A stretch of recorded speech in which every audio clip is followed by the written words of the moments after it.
It's the most exquisite game, isn't it? Moving the strings, setting the stage, and watching them dance to your rhythm without a clue.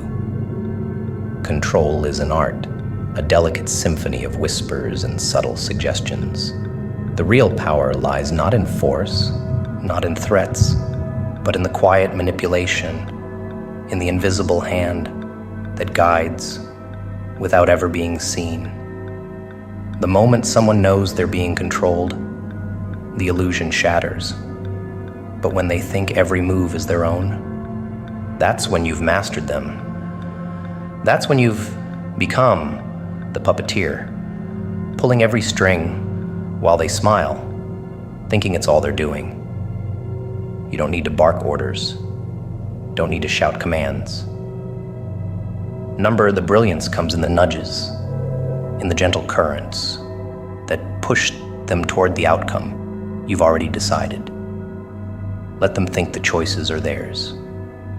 Feed them just enough rope, just enough freedom, so that every decision they make feels like autonomy. Plant the seed of an idea in their mind, water it with a well-timed compliment or concern, and watch as it blossoms into action. People are predictable that way, creatures of impulse, driven by ego, by fear, by the desperate need for control. But control is the sweetest illusion, and no one ever questions it when it's handed to them in pieces. The trick is to stay unseen, always. The more you insert yourself directly, the more you risk exposure. Instead, be the shadow. Be the whisper at the back of their mind, the gentle push they never notice but always follow. Offer choices, but make sure each path leads back to you. Give them the illusion of power, but never let them realize that the outcome has already been written in your favor. Every word, every glance, every silence, carefully crafted to make them want what you want.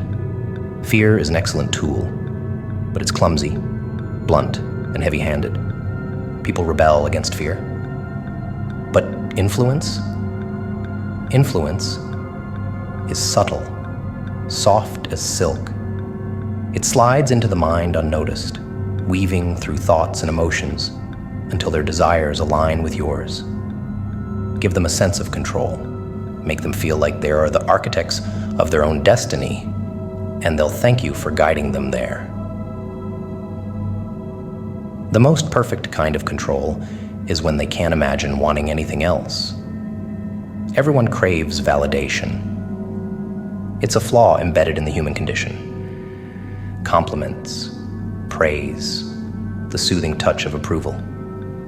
It's all currency, and the trick is knowing how to spend it wisely.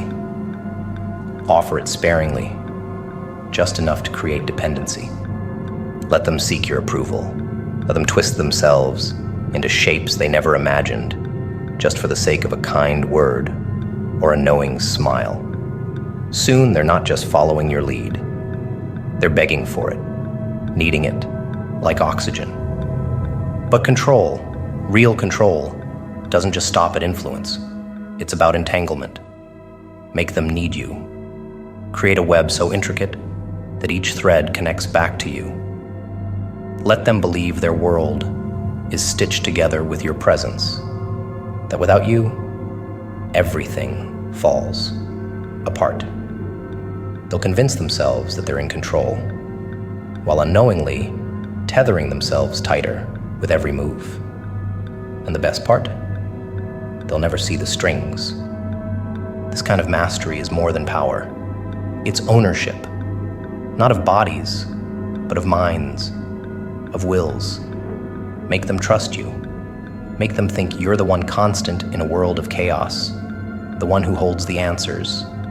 That's the magic of it. Control through trust. They'll never suspect you because they'll never question their loyalty to you. And even when they fail, even when things go wrong, they'll turn to you again, thinking you are the solution. That's the final trick. Turning dependency into a loop, making them come back for more, each time sinking deeper into the web. But what's the thrill in this kind of power? It's in the knowledge that you hold everything, their thoughts, their choices, their very desires, in the palm of your hand, and they're none the wiser. It's not about brute force or spectacle. No, the real power lies in the quiet victories, in the unseen manipulations that reshape lives without ever leaving a trace. You could tear down their world with a flick of the wrist, and they would thank you for it, never realizing it was you who pulled the ground from beneath their feet.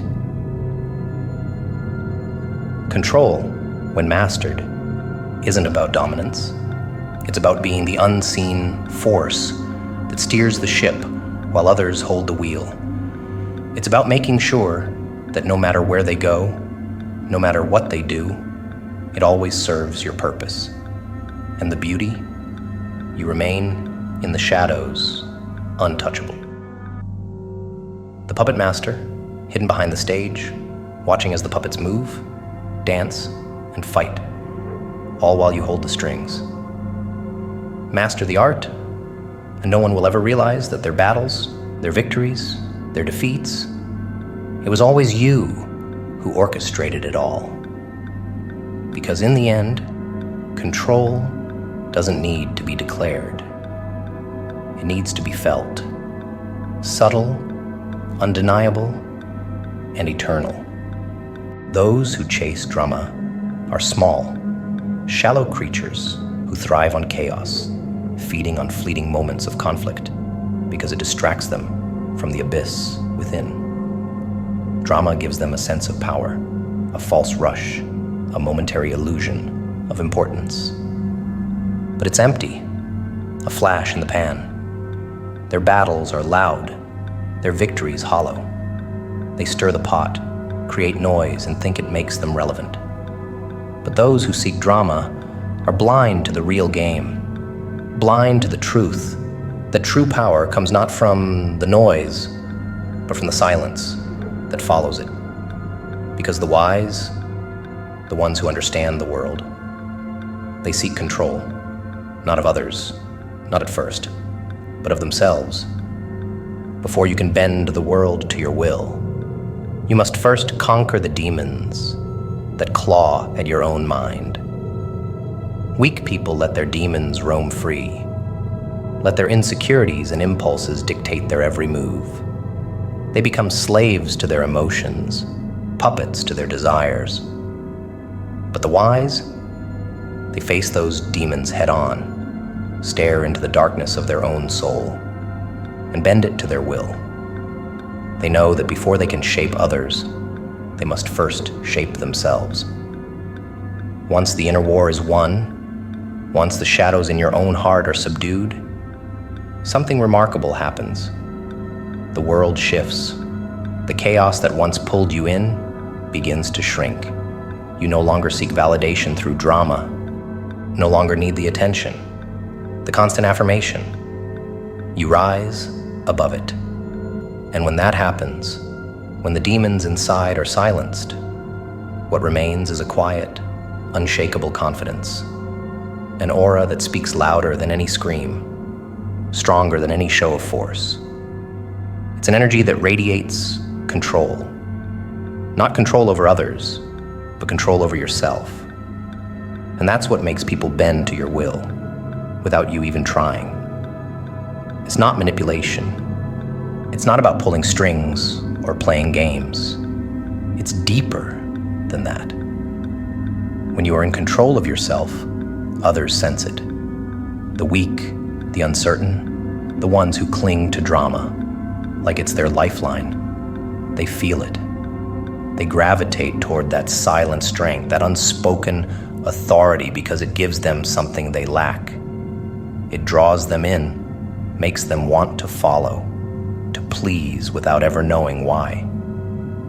That's the kind of power that requires no tricks, no deception. It's power in its purest form, quiet, steady, irresistible. While weak minds are busy chasing drama, scrambling for attention, those who've mastered themselves stand still, watching, waiting, deciding. The drama seekers move like leaves in the wind, tossed this way and that by their own turmoil. But the ones with real control, the ones who have conquered their inner chaos, they are the ones who move the wind. People play to their whim, not because they're forced to, but because they want to. They're drawn to that air of silent confidence, that steady, unflinching presence that commands without effort, that dominates without a single word. To the outside world, it looks like control, like power over others. But in reality, it's much simpler. It's the natural result of mastery over oneself. When you've quieted the chaos inside, when you no longer seek validation from others, when drama no longer holds any allure, people instinctively sense that you don't need them. And that is the ultimate form of control. When people offer themselves to you, desperate to be in your orbit, because they can feel that you are complete without them. Weak people chase drama to feel alive. The wise chase control, but it's not control over others they crave. It's the quiet mastery of their own mind, the ability to stand unshaken, no matter how the storm rages. And once they have that, once their demons are conquered and their mind is their own, the world bends to them naturally. Because that kind of power, true power, requires no force. It's a quiet pull, a gravitational force that draws people in. Without a word, without a gesture, without even trying. Control yourself, and the world will follow.